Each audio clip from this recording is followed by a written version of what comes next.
This man wrote Hotel California. Also, hey, who did you go to high school with? Because he went to high school with Tom Petty, Stephen Stills, the Allman Brother guys. Just a few of his classmates. We're going to get to hang with Don at the Musicians Hall of Fame here in Nashville. Very grateful for them facilitating this, and more to come, I dare say.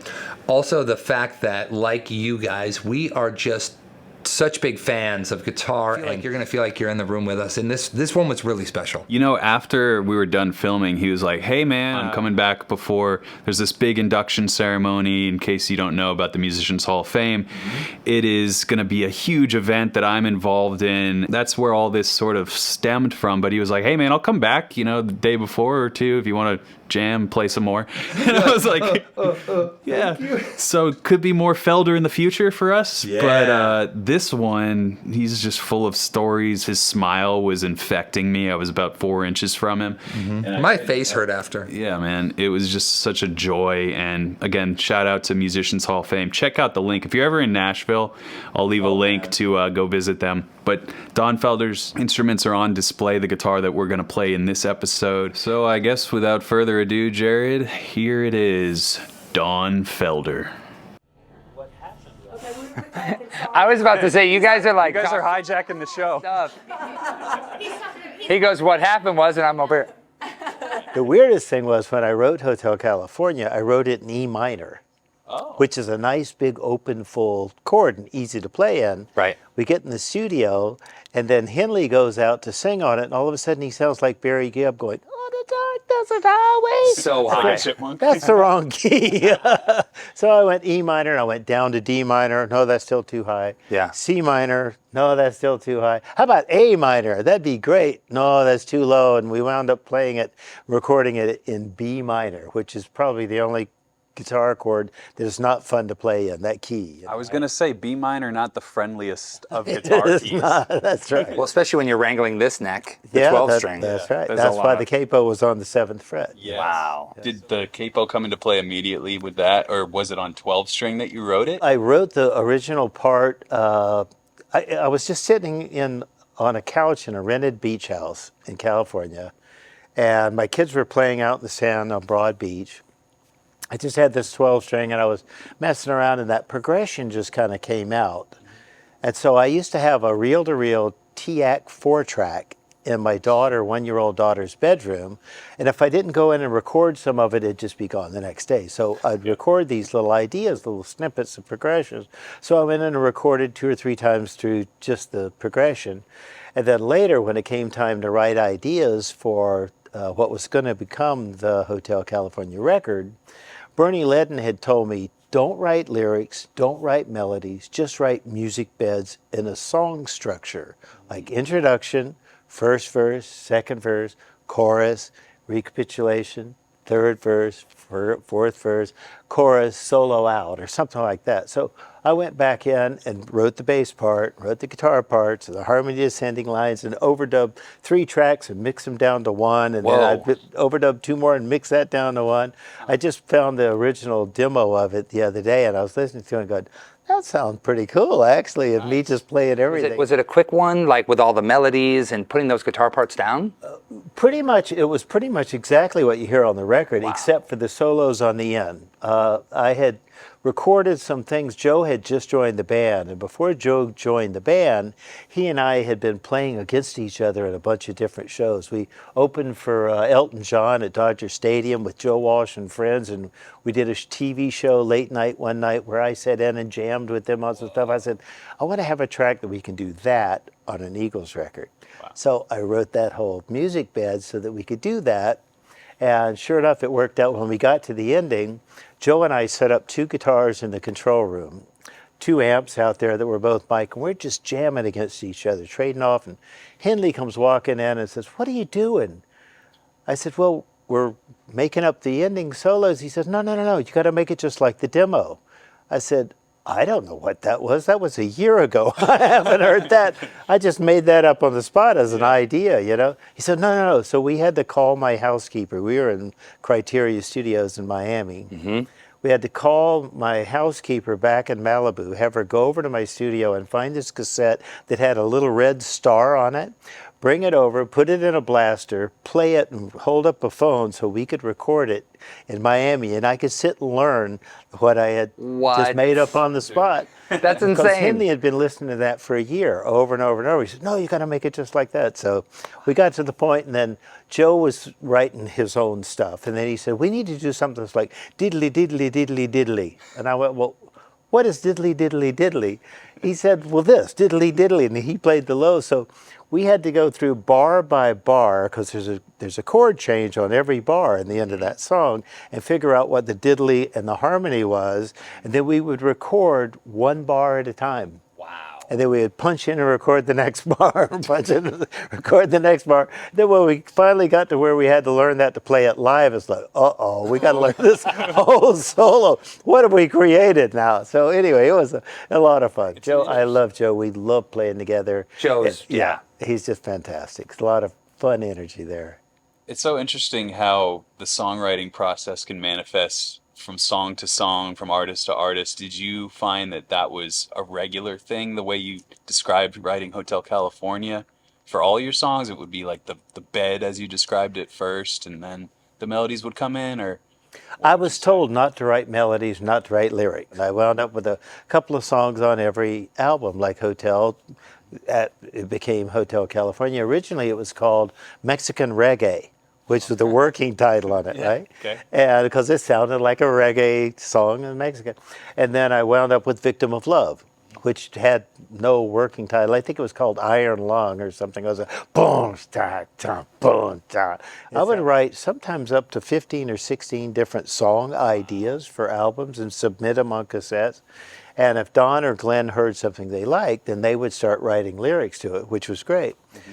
And I just found a box of cassettes and CDs and ADATs of demo ideas that I had made over the last 50 years. So I took this box back to my studio and transferred those cassettes and stuff, because you really only get one or two plays before it starts sloughing off all the oxide. And we recorded them in Pro Tools. And I said, I remember that. That was a great track. I'm going to finish that.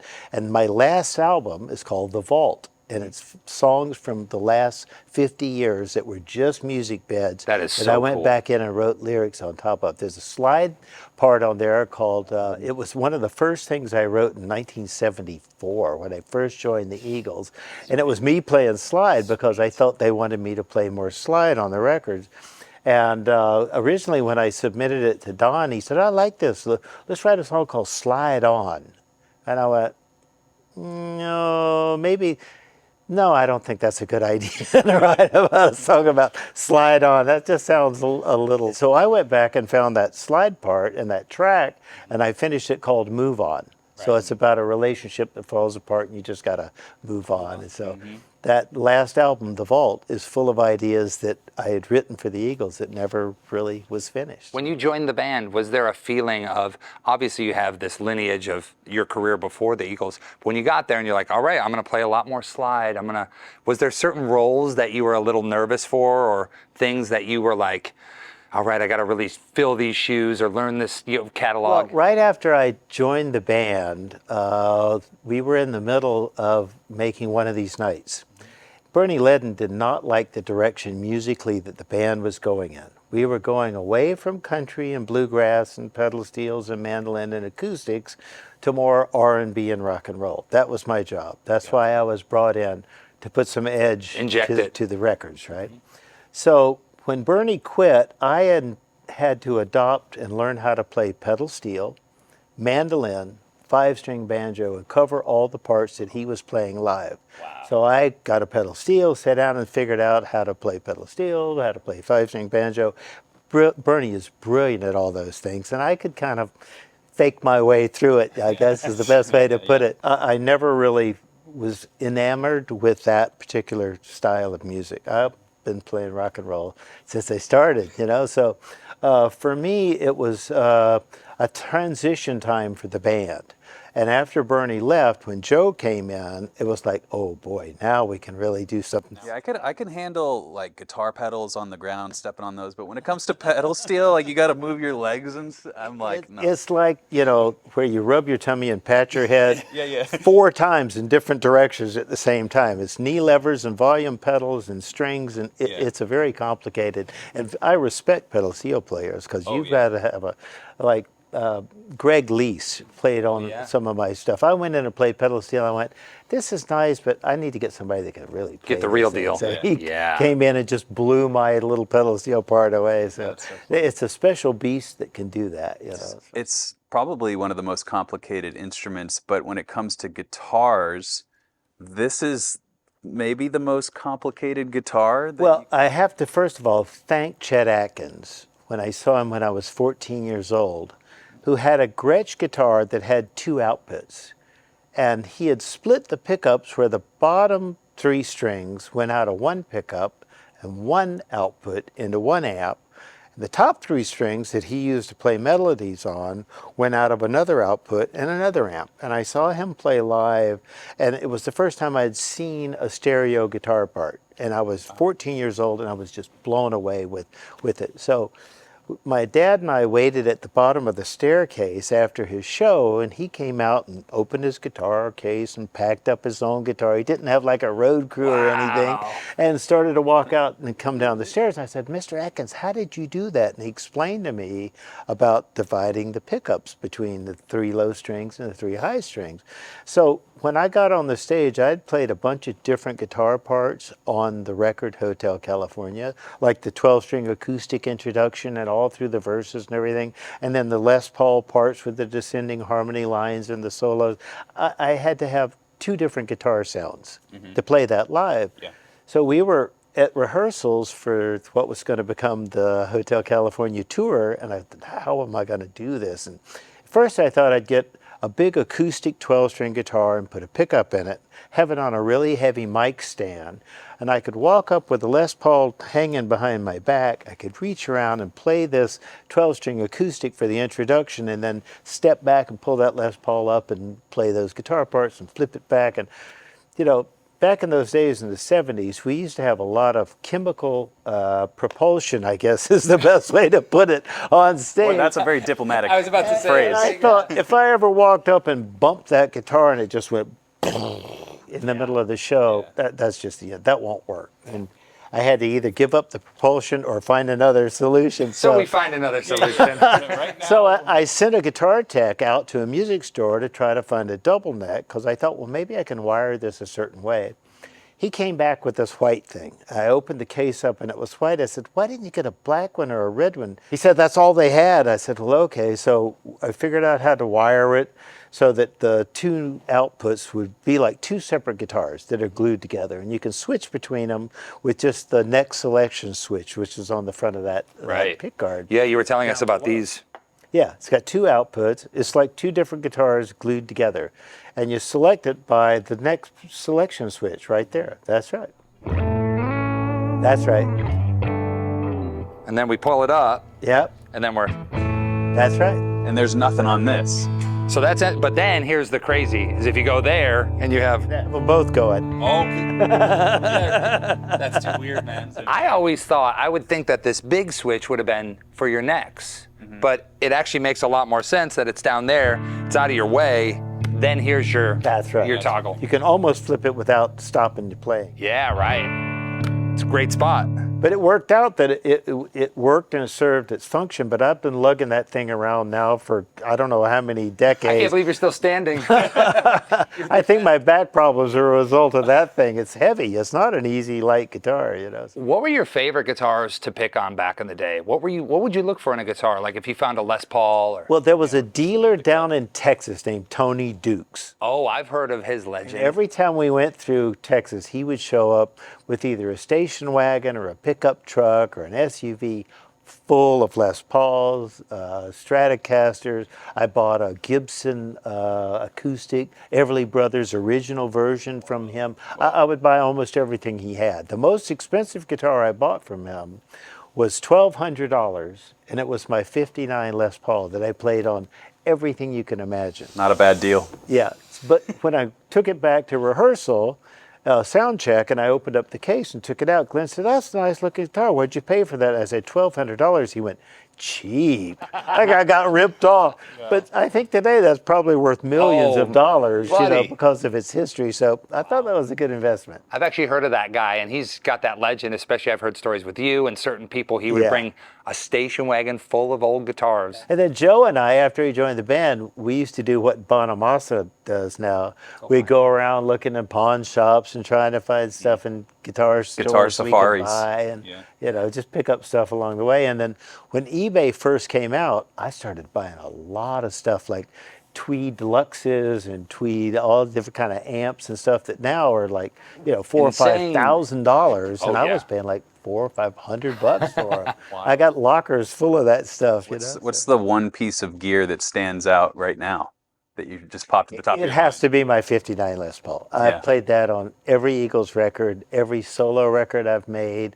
It's just, you were talking earlier about, you can have two Les Pauls and they'll sound different. They'll play different. They just have a different character about them. Same wood, same company made them, but they just have it. And I just have bonded with that '59. I know it very well. What's your secret? Because you seem so spry and so like the fountain of youth. And this guy's been rocking. I'm trying to get Yeah, a like little I'm trying to essence take here. your energy off. Well, I just like being happy, and I love what I do, which is a blessing. If I were working in a farm or working in a garage or whatever, which I very well could still be doing in Gainesville had I not packed up with a suitcase and a guitar and moved to New York City, I could still be living there doing something I didn't really want to do.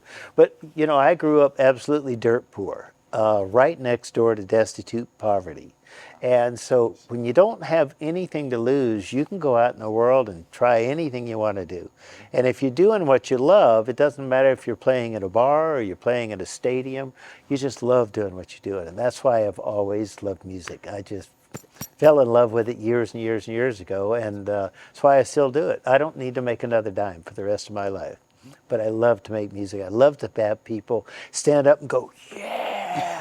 It feels great that you can do that and bring so much pleasure and enjoyment to people with music. Well, how do you do that? I've met musicians who get beaten down by this, that, and the other thing, and I imagine you've been through more strife than most. So how are you able to keep that happy, even keel? I don't, like I said, I don't do it for the fame. I don't do it for the money. I don't do it for any other reason than I love to play. And that's it, first and foremost. So pure, man. And so, when I left the Eagles, I had to figure out, I had to rebuild my career, rebuild my life. I was known as part of the Eagles, but I had not established a solo career. And I had been gone probably 10 or 11 months out of the year touring with the Eagles and in the studio with the Eagles. And I had 4 kids at home. Wow. So I said, I'm not going on the road. Even though I recorded heavy metal and put it out and it was a really big success. And my manager called me and said, you should go out on the road and tour with this. I went, nope.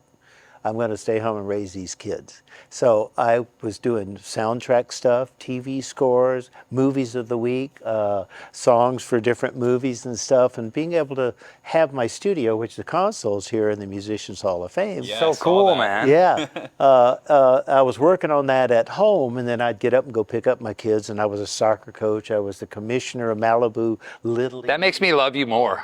That's so awesome. Just being there for my kids, and when they finally graduated and moved off to college and out of the house, I decided I'm going to move back in and start recording and touring again. Seems like you like the recording studio, though. I mean, from what we've heard about even the tracks for Hotel California, from demos to making your records to have your console at the Hall of Fame, it seems like you get on really well, not only live, but in the studio. Well, I started recording, like I said, when I moved to Boston. I was in a band called Flow in New York City, and it was great. It was a jazz fusion rock band.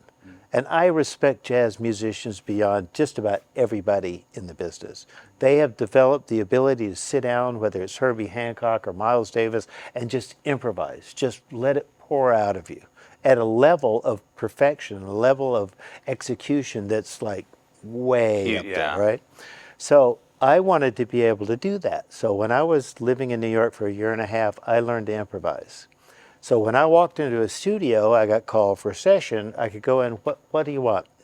You want an acoustic solo? You want electric guitar? Whatever. And I could just make up stuff. As a matter of fact, when we did Hell Freezes Over, and I had to work up that arrangement of the nylon string version of Hotel California, we were on the sound stage at Warner Brothers shooting this, and at sound check, at the end of sound check, we just finished the Hotel California track, and Henley says, "This song needs a special introduction." I went, "Well, what are you going to say?" He said, You're "No, gonna say it with these I'm not going to strings." say anything. Just make up something." So I go, "Okay, you guys play this chord, and I'll diddle, and then play that chord, and I'll diddle, and then I'll make up this introduction." So we recorded 2 performances that night, and I just made up different introductions each time, and the one that actually wound up on the record we thought was a little bit better than the other one, just happened to show up.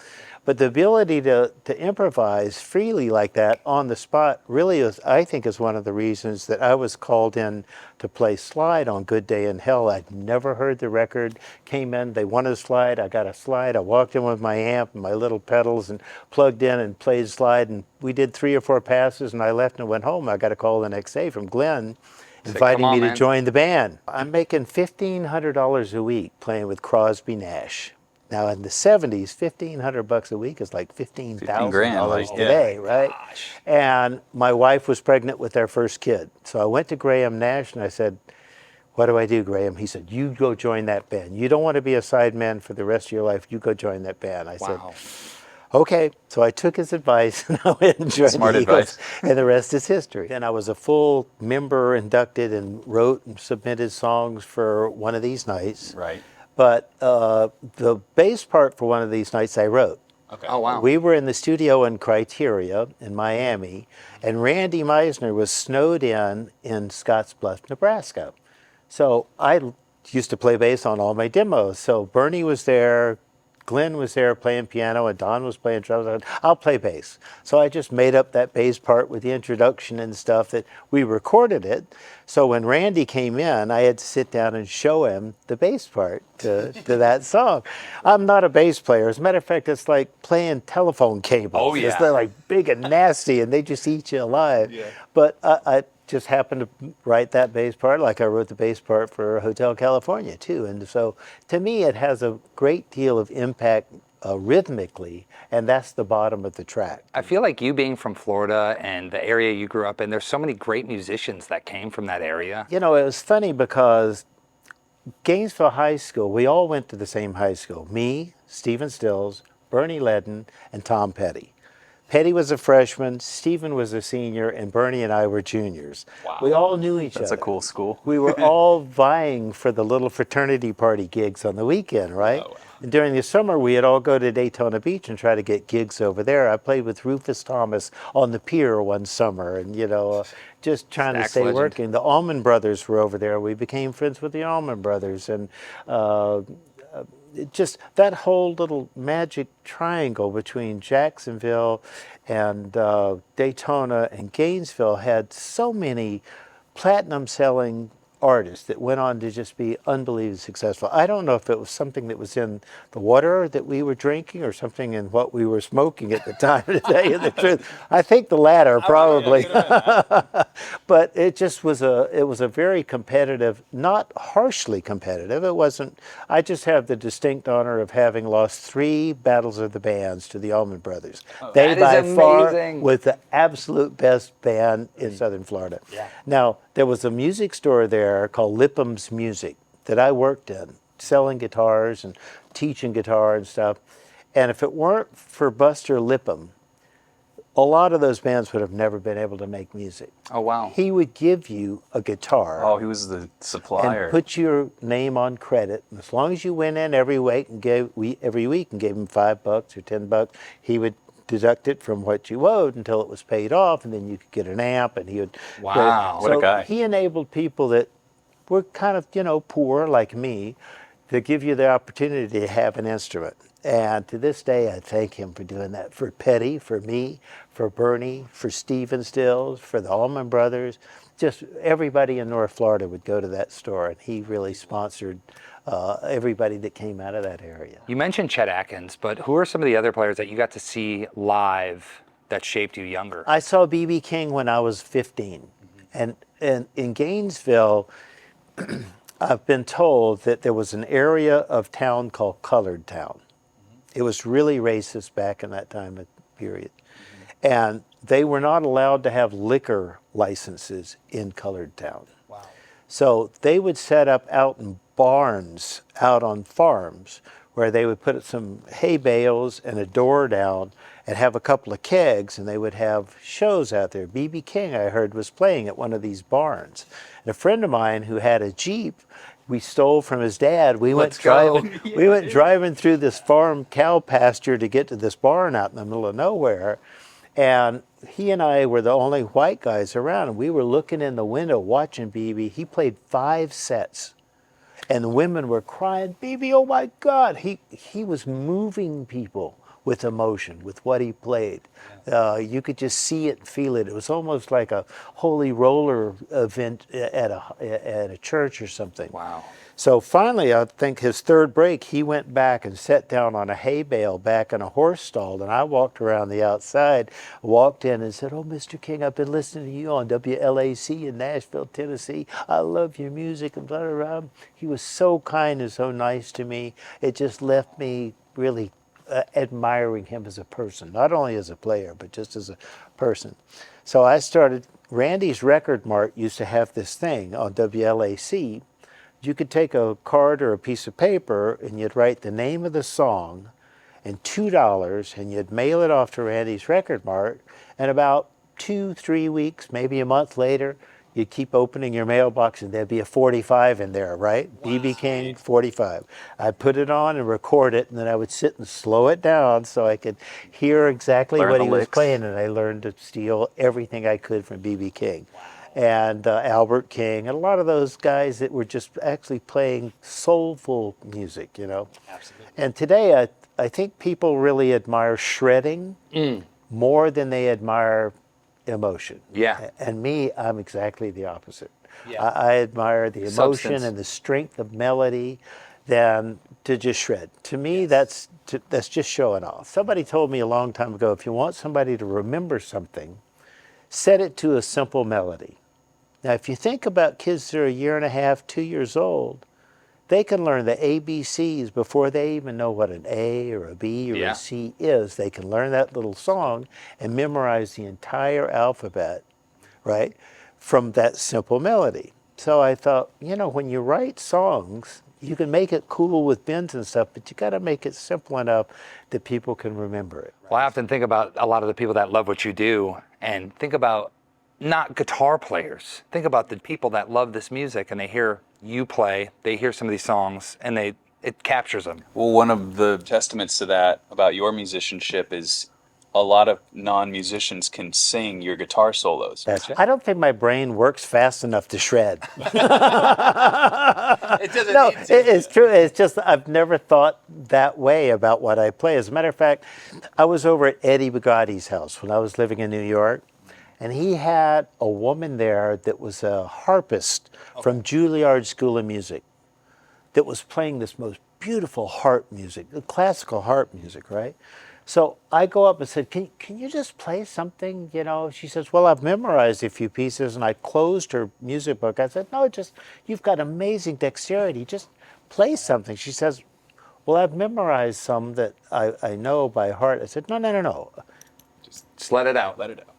Nothing there. Yeah. So there's a difference in emotion and being able to express your own feelings and thoughts in music versus being technical. And I think the people that are all technical about it lack or have a diminished ability to express emotionally what they have in their hearts and minds. Was that your guitar learning process? How did you become such a proficient guitarist? Because it sounds like you are primarily an ear learner.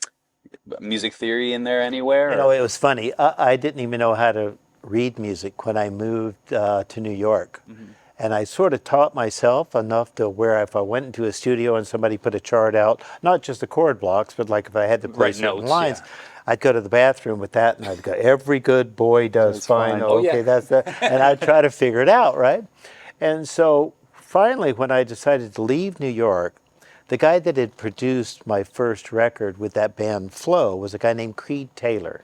He was the largest producer of jazz music for Blue Note and Verve. Wow. He produced everybody that was historic. Had signed my band the first week I was in New York. It's like, hey, this is happening, right? So finally, I decided that I was going to leave that band and move to Boston. So I went and had a conversation with him, and he says, well, I know the people at Berklee School of Music. Let me call them for you. And I know some studios there. I'll call them and let them know you're in town, and maybe you can get some work. So I went, oh, thank you so much. That's fantastic. So I go to Berklee, and they offered me a job teaching. I could barely read music. And I said, I really don't want to teach. I wanted to learn how to make records. So I spent my time turning down Berklee School of Music, and going into learning how to make records in a recording studio. A pursuit of curiosity. How do you wind up on the radio? How does B.B. King wind up? And it's ironic that our record producer, Bill Simzik, produced some of B.B. King's biggest hits. All of these things just coming together. It's like all on the their puzzle own. pieces are coming together, and you're like, oh, the mystery is being revealed. That's right, yeah. So I'd like to talk a little bit more about this guitar because it's on display here. We're at the Musicians Hall of Fame. Yeah. Well, I didn't realize, honestly, what the impact of that instrument was until I was playing the Beacon Theater in New York City, and I was opening for Steve Miller. At the end of the show, I play Hotel California. I close my show with it. So my guitar tech comes walking out carrying that guitar, and the crowd goes, yeah! They were primed up. They know what's coming when they see that. Mm-hmm. There happened to be the curator for the Metropolitan Museum of Art sitting in the audience. The first thing I did when I moved to New York City was I went to the Met and spent the entire day.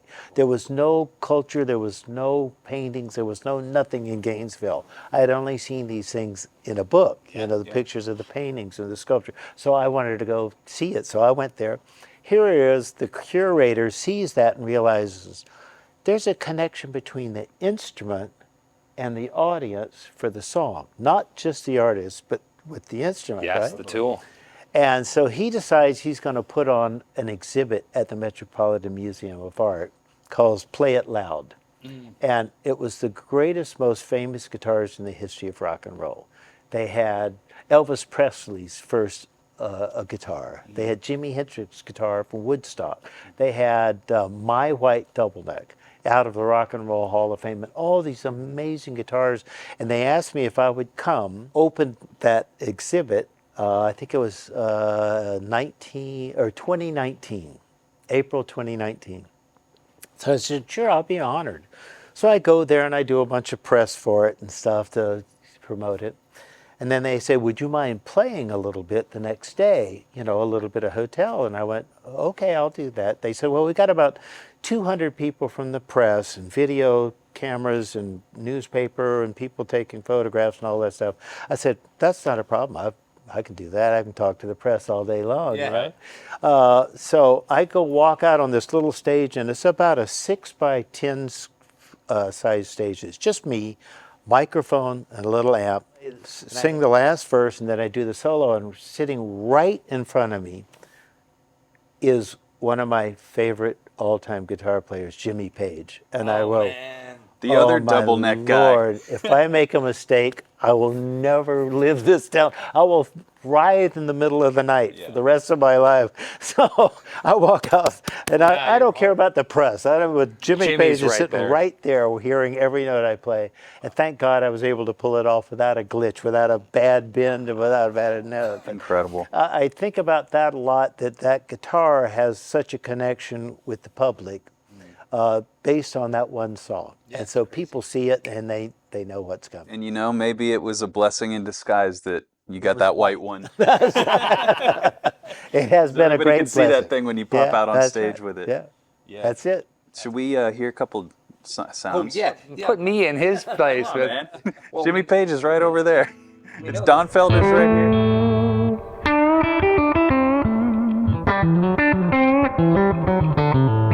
So we have that neck, right? And this is volume. That's my volume.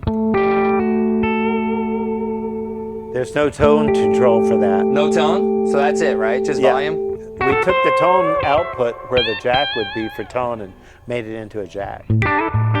By the way, this guitar's been sitting in the case. It still plays great. Like, I was scared of it because I was like, yeah, it's awesome. And then we switch. Well, let's do this. Nope. This is for that pickup, right? Yeah, the neck pickup okay, on there. yeah. See, I'm already getting That's confused. the neck. Now we're in this neck. There it is. So now we have.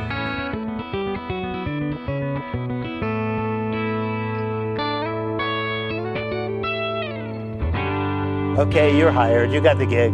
Can you see this thing? Oh, here we go. How my cable length? Your cable. I'll tech for you. You're good. So I wanted to ask you, Yeah. in particular, some of these licks here. Yeah. Where did you come up with some of these bends? Is that the melody you hear in your head? Where's the influence? Typically, bends are usually only one step. It's like a flat seventh up to the root, you know. But I like to bend either a minor third or, in some instances, 2 whole steps. Like there's a line in heavy metal where I take the G string and I bend it from G all the way up to B. Oh, yeah. Right? That's right, yeah. So I just worked out between having to conceive pedal steel bends in advance. I thought, well, maybe I could do that in rock and roll idiom on guitar. No, that's you know? awesome. I also like to bend with my second finger up a third to the seventh. So you start like, if you're playing in A, you'd start right here on the B string, and you'd bend up to here. Well, that's in that solo as well because That's you have right. the. Right. But that Except that that's you would a go. bend up.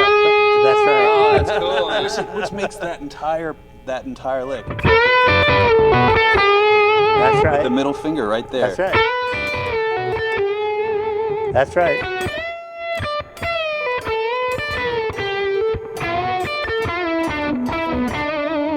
So much fun. It sounds so much different when you incorporate those bends, and it makes so much sense now that you mentioned the pedal steel Yes. because like your guitar playing is liquid.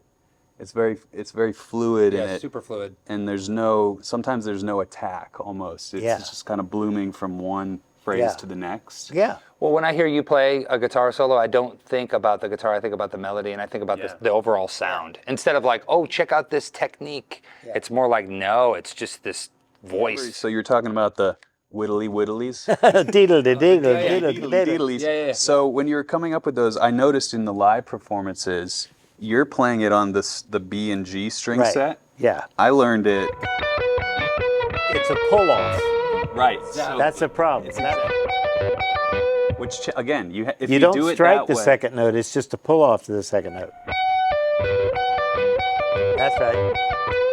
Okay. That's well, awesome. that's all we can play for copyright purposes. But And also in front of you. in front of you, if I don't do A this, lot of people play it as a triad. No, that's wrong. But also you can just hear that. The pull off, like there's such an attitude with the pull off compared to the So one last question. When you were recording that stuff in the studio or on, I don't know if you were playing that live, as far as amplifiers, were you just relying on pure power from these amps or were you actually clicking pedals or what?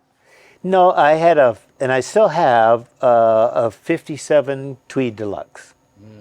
You just crank that on 10, plug straight into it, no pedals, no echoes, no nothing.